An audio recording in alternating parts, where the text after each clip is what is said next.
faith is not a blind belief. It is the strength found in our shared community and the convictions that shape our nation. Welcome to Faith in America, exploring political and patriotic themes for a stronger nation.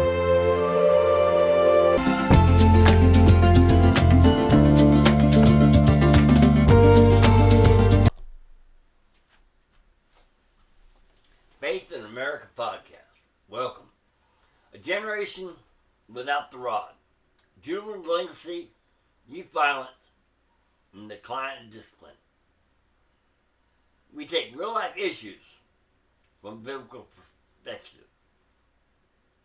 Foolishness is bound in the heart of a child, but the rod of correction shall drive it far from him.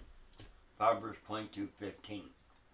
In recent decades, Americans have become increasingly concerned about youth violence, school disruptions, gang activity, juvenile crime, and disrespect for authority.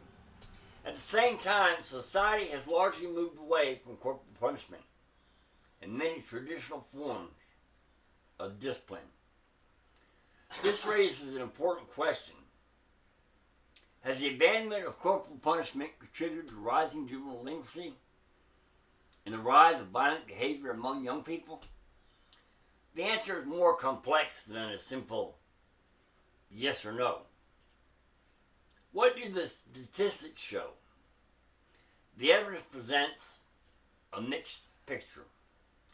Overall, juvenile arrests and many property crimes committed by youth have declined significantly over the past several decades. However, certain forms of serious violence have risen at different times. Juvenile perpetuated homicides increased substantially between 2016 and 2022. Even while burglary, robbery, and larceny generally decline. Research also indicates that youth violence remains one of the leading causes of death among young people worldwide. Therefore, it is not accurate to say that all youth crime has increased continuously since corporal punishment declined. Some crimes have decreased, while particular forms of violence have surged during certain periods. Is there evidence that any corporal punishment caused youth crime? Researchers have not established a direct cause and effect relationship between the decline of corporal punishment and increases in juvenile crime. Studies identify several major contributions to juvenile delinquency, including family instability, absent fathers, exposure to violence, peer influences, drug and alcohol abuse, trauma and abuse, lack of supervision, poverty, and neighborhood conditions, social media influences, and online radicalization. These factors consistently appear in research on juvenile offending. Likewise, many studies associate frequent corporal punishment with increased aggression and behavioral problems later in life, particularly when discipline becomes harsh, inconsistent, or abusive. What has changed in American parenting? Perhaps the greater issue is not simply the decline of corporal punishment.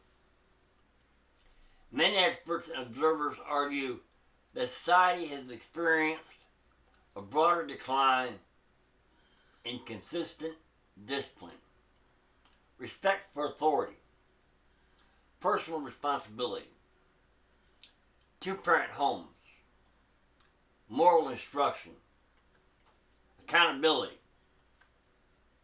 Many children today have not been raised with clear boundaries.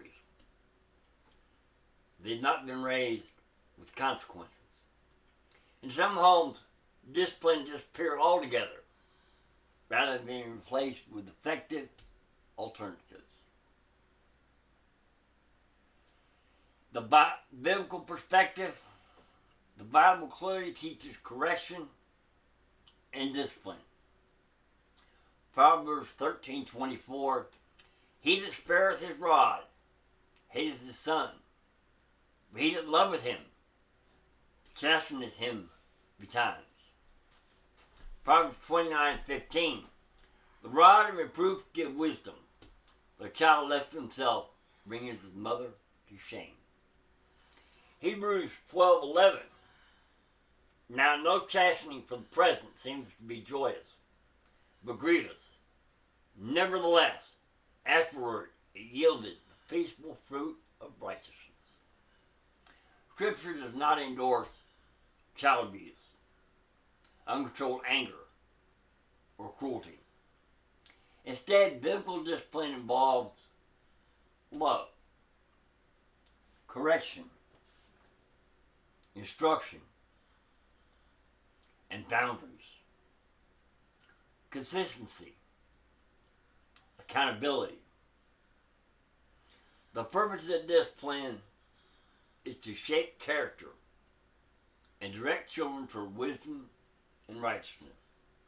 The missing ingredient, fathers. The Bible repeatedly emphasizes parental responsibility. Ephesians 6:4, and you fathers, provoke not your children to wrath, but bring them up in the nurture and admonition of the Lord. The biblical model is not permissive parenting, and it's not abusive parenting. It is loving, intentional, and consistent parenting that teaches children right and wrong, respect for authority, self-control, personal responsibility, reverence for God. Have we confused discipline with abuse? Have many parents surrendered authority instead of exercising it wisely? Has society replaced correction with permissiveness? What happens when a generation grows up with few boundaries and little accountability?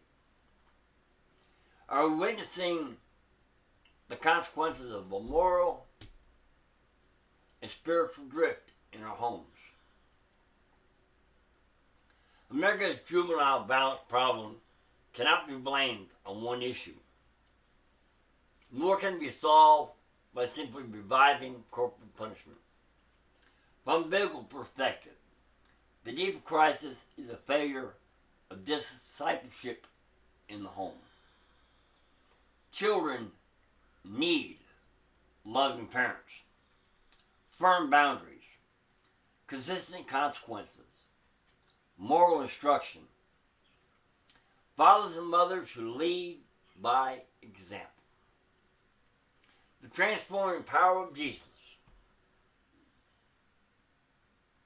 The Bible's answer is not brutality or permissiveness. It is loving discipline, godly instruction, and raising children in the fear and admonition of the Lord. Let me give you the final scripture. Train up a child in the way he should go, and when he is old, he will not depart from it. Proverbs 22:6.